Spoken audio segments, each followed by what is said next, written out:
Oke, kita akan langsung masuk ke kabar selanjutnya.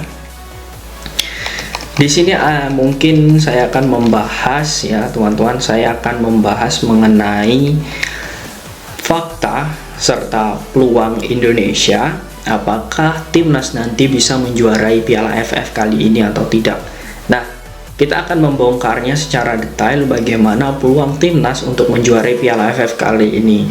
Karena ada beberapa hal ya, atau mungkin nanti fakta-fakta yang akan saya ungkap mengenai negara-negara lain. Nah, oke, kita langsung saja masuk ya ke pembahasan mengenai apakah Indonesia tahun ini mampu juara atau tidak. Kita akan langsung ke pembahasan. Oke, yang pertama, di sini Indonesia memiliki skuad yang merata. Nah, skuad yang merata ini dalam artian di tahun 2021 ya, kemudian 2022 Indonesia tidak memiliki perubahan yang signifikan. Bahkan saat kedatangan Sintayong di Indonesia ya, di tahun 2019, kemudian 2020, 2021, 2022 itu hanya merotasi 1, 2, sampai 3 pemain, tidak sampai seluruh pemain dirotasi. Untuk komposisi timnas di jenjang umur ya, baik U19, kemudian U23 dan timnas senior. Nah, ini yang membuktikan bahwa Sintayong ini ingin membenahi pondasi sepak bola Indonesia. Itu yang menjadi modal bagus ya. Maka dari itu, skuad timnas saat ini itu sangat merata. Artinya ketika sudah merata dan memiliki cukup kedalaman, itu akan memudahkan Sintayong untuk mengatur strategi. Nah, hanya saja skuad Sintayong saat ini itu ditinggal ya oleh Elkan Bagot dan striker seperti Ezra Walian, kemudian back Victor Igbonevo. Nah, itu saja mungkin yang berkurang ya. Untuk komposisi yang lain sama, kemudian Alvaindra Dewangga ya. Nah, itulah mungkin yang menjadi momen di mana Sintayong harus mencoret pemain-pemain itu, memang karena kualitasnya sedikit menurun ya, kemudian digantikan oleh pemain-pemain lain.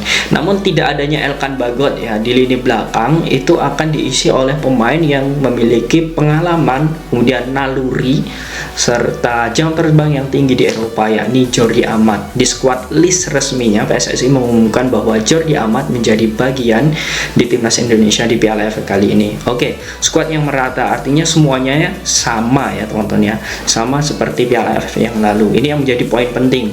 Nah, ini bisa menjadi modal Indonesia juara. Oke, kemudian selanjutnya, nah, timnas Indonesia ini sudah melakukan persiapan lebih dulu dibanding negara-negara lain, training center di Bali. Nah, ini menjadi poin penting.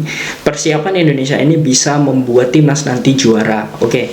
Nah, timnas Malaysia, Vietnam, kemudian Thailand sudah melakukan beberapa uji coba. Kemudian Singapura juga memiliki hal yang sama. Namun Indonesia memiliki persiapan yang jauh lebih baik karena memang memiliki latihan yang kurang lebih 1 bulan ya, training center di Bali. Oke, kemudian selanjutnya, semua pemain tidak menolak bergabung ya bersama timnas Indonesia. Nah, ini memang menjadi kebijakan Menpora. Ketika klub-klub memang masih libur pada saat kemarin ya, sekarang BRI Liga 1 sudah lanjut. Namun ketika klub-klub sudah libur, Sintayong mengambil momen untuk memanggil pemain-pemain incarannya atau pemain-pemain yang dipilih untuk melakukan training center di Bali. Dan alhasil semua pemain kecuali yang abroad ya atau berada di luar negeri itu bergabung bersama timnas. Nah, berbeda halnya dengan negara-negara tetangga ya. Ini menjadi hal yang mungkin bisa dikatakan prihatin ya. Namun ternyata ini menjadi PR bagi Malaysia ya. 11 pemain Johor Darul Takzim itu menolak panggilan timnas lantaran jadwal klub itu sangat padat sekali di tahun ini, dan saat ini Johor Darul Takzim sedang mengistirahatkan pemainnya untuk menghadapi kompetisi musim depan ya teman-teman ya. Nah, Johor Darul Takzim memang memiliki banyak sekali pemain-pemain timnas ya, bahkan di timnas itu ada 11 yang ditarik Kim Panggon untuk berlaga di Piala AFF, namun 11 pemain itu menolak panggilan dari Kim Panggon.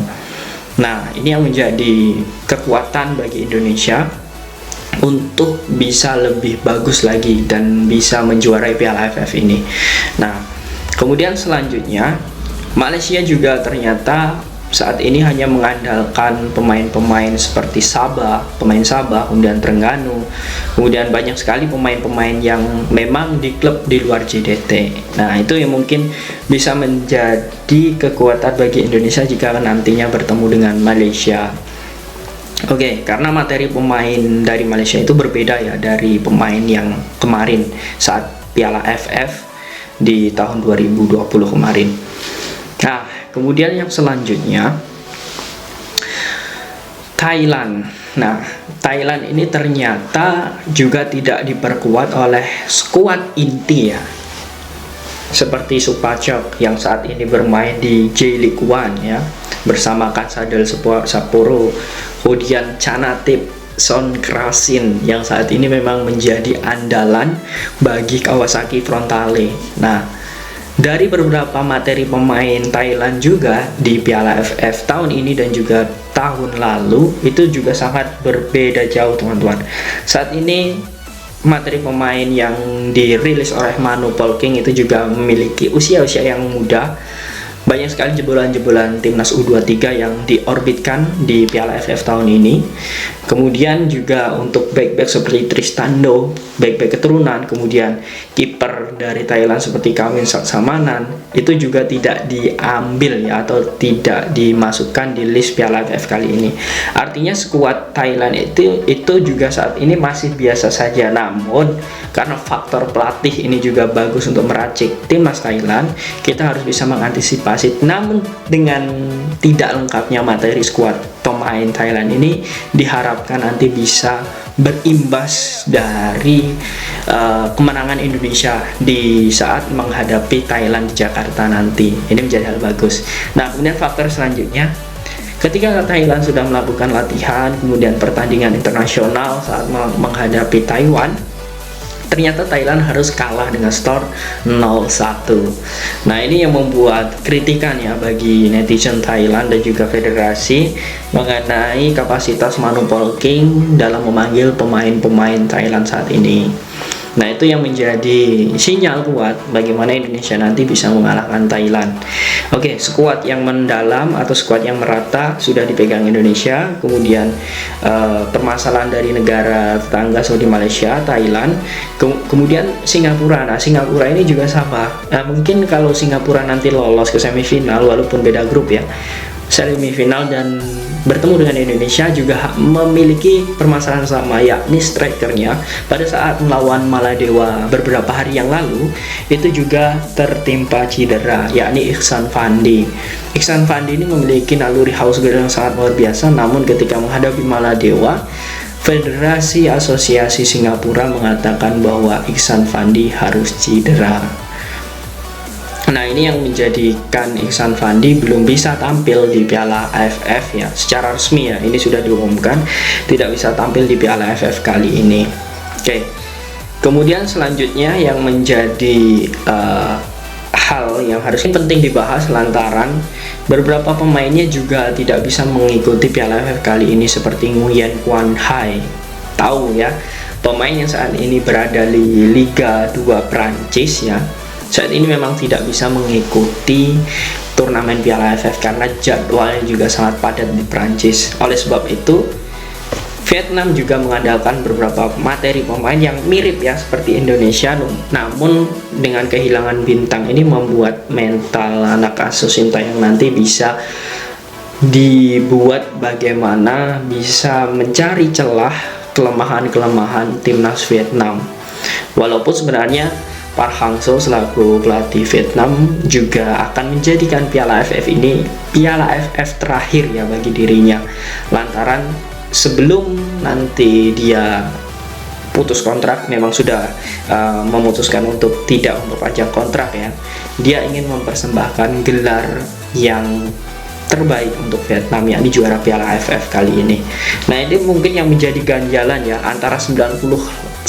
Kalau analisis saya mengatakan bahwa Indonesia itu sudah memiliki 90% ya peluang untuk juara. Nah, Yang 10% ini bagaimana Sintayong untuk melakukan taktikal nanti, kemudian hambatan eksternal seperti dari tim negara-negara lain, kemudian jegalan dari negara-negara lain, itu mungkin yang menjadi hambatan bagi Sintayong. Oke, jadi seperti itu teman-teman ya. Artinya dengan skuad mendalam ini Indonesia diharapkan mampu untuk juara. Oke, bagaimana teman-teman? Menurut kalian apakah timnas mampu juara? Silahkan kalian nanti tulis di kolom komentar.